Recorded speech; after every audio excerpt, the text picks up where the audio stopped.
Assalamualaikum warahmatullahi wabarakatuh. Innal hamdalillah wassalatu wassalamu ala Rasulillah wa ala alihi wa ashabihi wa mawalah. La haula wala quwata illa billah. Tazkiratul maut, mengingat kematian, itulah tema kita hari ini. Pemirsa Tutur TNC dimanapun Anda berada, perlu kita ketahui bersama, ketika orang meninggal, fardu kifayah harus kita laksanakan. Dari mulai memandikan, mengkafani, mensolatkan, dan berakhir pada mengkuburkan atau memakamkan. Dalam proses memakamkan, jenazah diturunkan ke liang lahat.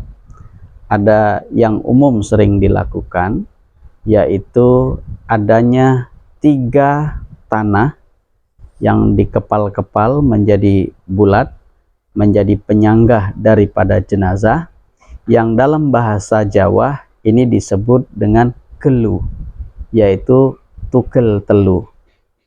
Maksudnya adalah bahwa penamaan tanah yang dikepal-kepal penyanggah jenazah sebagai gelu itu merujuk sesungguhnya kepada hadis Nabi Muhammad SAW yang berbunyi, idza mata banu Adam inqata'a amaluhu illa min salas, shadaqatun jariyah, al ilmu yantafa'u bih, wa waladun shalih yad'ulah. Dalam hadis ini disebutkan apabila anak cucu Adam meninggal, maka seluruh amalnya akan terputus kecuali 3, dan 3 itu digambarkan dalam bentuk gelu tadi. Yang pertama adalah shadaqatun jariyah. Jadi orang yang meninggal sepanjang hidupnya punya shadaqatun jariyah akan mengalir amal jariyah.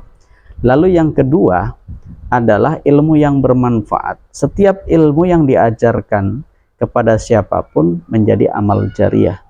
Dan yang ketiga adalah anak yang soleh, yang mendoakan, yang berbuat baik, yang memberikan manfaat kepada sesama. Dan ini menjadi pengingat dan digambarkan dalam bentuk gelu.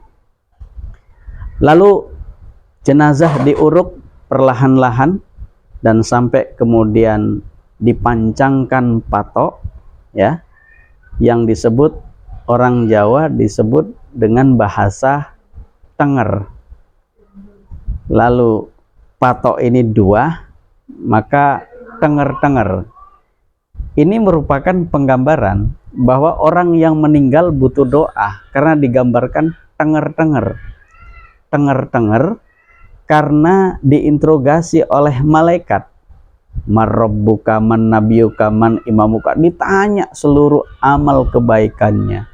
Ditanya seluruh perjuangannya, usahanya, perbuatannya ketika di dunia. Maka dalam proses itu, orang yang meninggal butuh didoakan. Bahkan dalam hadis Nabi yang termaktub di dalam kitab Nasaihul Ibad dijelaskan, mal mayyitu fi qabrihi illa kal ghariqil muqawwis. Tidaklah orang yang mati di dalam kuburnya itu melainkan seperti orang yang tenggelam. Orang yang tenggelam butuh pertolongan, butuh didoakan. Bahkan disebutkan dalam kaul yang lain, hadayal ahya lil amwat ad-doa wal istighfar. Hadiah orang yang hidup kepada yang mati adalah mendoakan dan memohonkan ampun. Dengan doa yang kita lakukan, penting menolong mayit atau orang yang meninggal.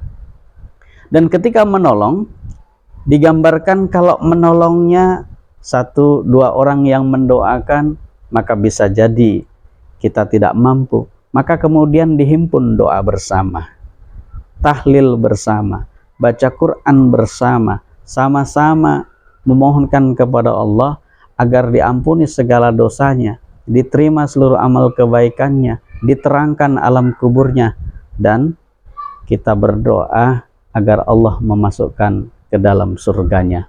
Maka tenger-tenger ini atau tenger itu sebagai pengingat kita yang hidup bahwa yang meninggal butuh didoakan.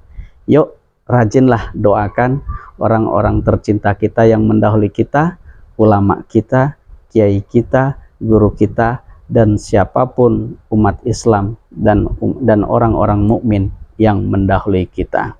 Allahumma ighfirlil mu'minina wal mu'minat wal muslimina wal muslimat al ahya minhum wal amwat. Mudah-mudahan ini menambah perbenaran ilmu kita.